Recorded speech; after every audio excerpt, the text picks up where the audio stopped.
All right, welcome to Mobility Mondays Part 2. Today we're talking about shoulder mobility and the overhead press. So I guess, why is overhead press important? The movement itself is just a really good functional movement to always add to your workout. And a lot of people might not be able to do it properly because of the lack of the shoulder mobility and the flexibility as well, right? So what do you think, Stuart? Yeah, for sure. There's a lot going on at the shoulder, lots of muscles that cross through there, lots of ligaments and other things that might restrict your flexibility or mobility. So oftentimes if you can't get that arm all the way up overhead, it might be due to tight lats, might be due to tight pecs, or there might be some other stuff in that shoulder that hasn't been mobilized in a while that just needs to get into that range. So, and also, like as Stuart mentioned, there's a lot of like little muscles in there, and sometimes there's a lot of adhesions that form, right? Because there's so many little structures. So if you don't watch over them and work at them, activate them, and just mobilize them, it's just going to be like a sick of wreck in there. that's right. So what we're going to show you today is a couple of exercises how to warm up your shoulder.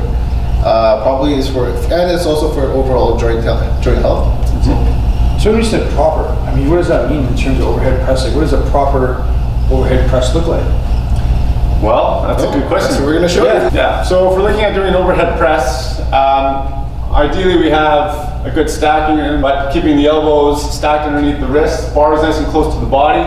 And when we press up overhead, we want to get underneath the bar and have the ability to get wrist stacked over top of the elbow, over top of the shoulder. A lot of people are going to find themselves stuck in this range. They can't get full, what's called shoulder flexion. And so that's what we're going to work on today, is get from a restricted range here to get up overhead here with a full lockout position in the elbows.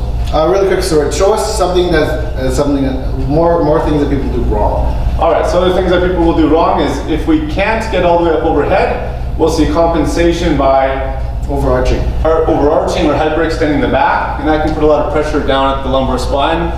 And so we want to avoid any type of hyperextension movement, especially when we're pressing heavy weight overhead. Mm-hmm. Yeah.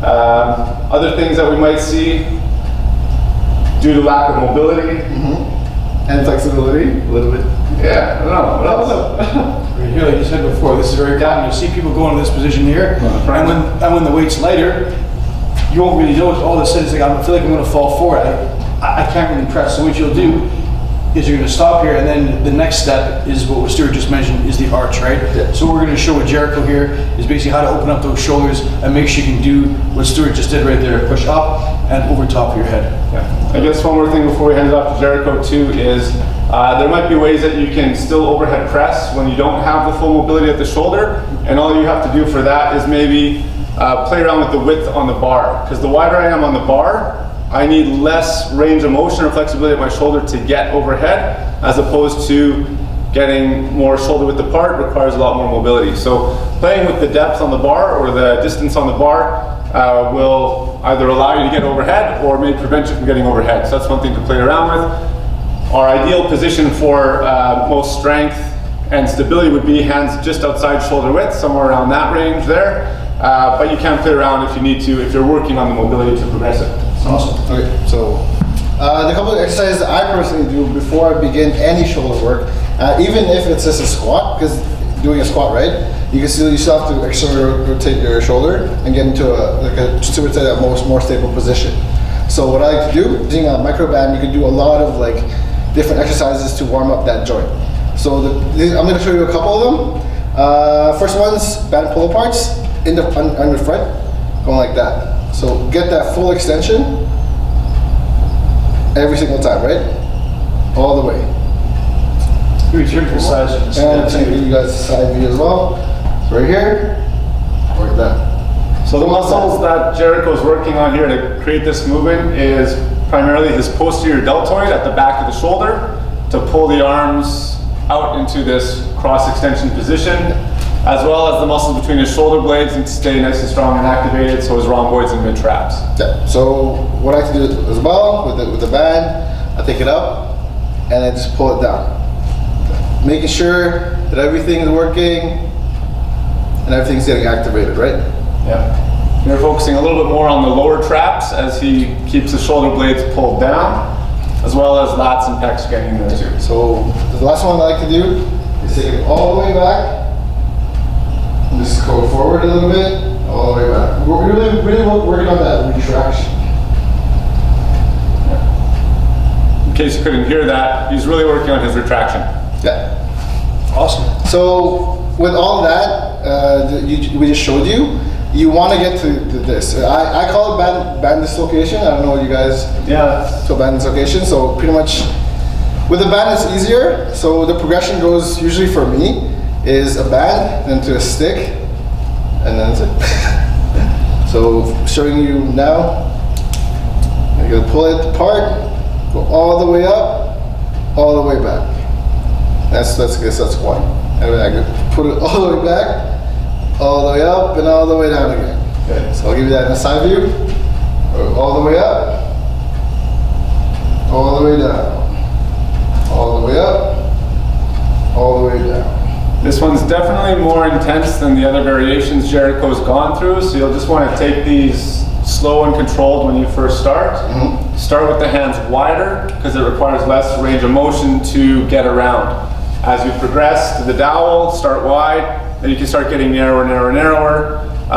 Eventually you will hit a limit in terms of the ability for the shoulder to rotate. And what I also found is that if you can't do double, like two arms at the same time, you can also do one. Nice. Going back. Which is a lot easier, right? Than going back. So give you that on the side view. Yeah. Go up. All the way back. And then you can do it on the other side as well. So make sure, do everything. What you do to one side, you have to do to the other side.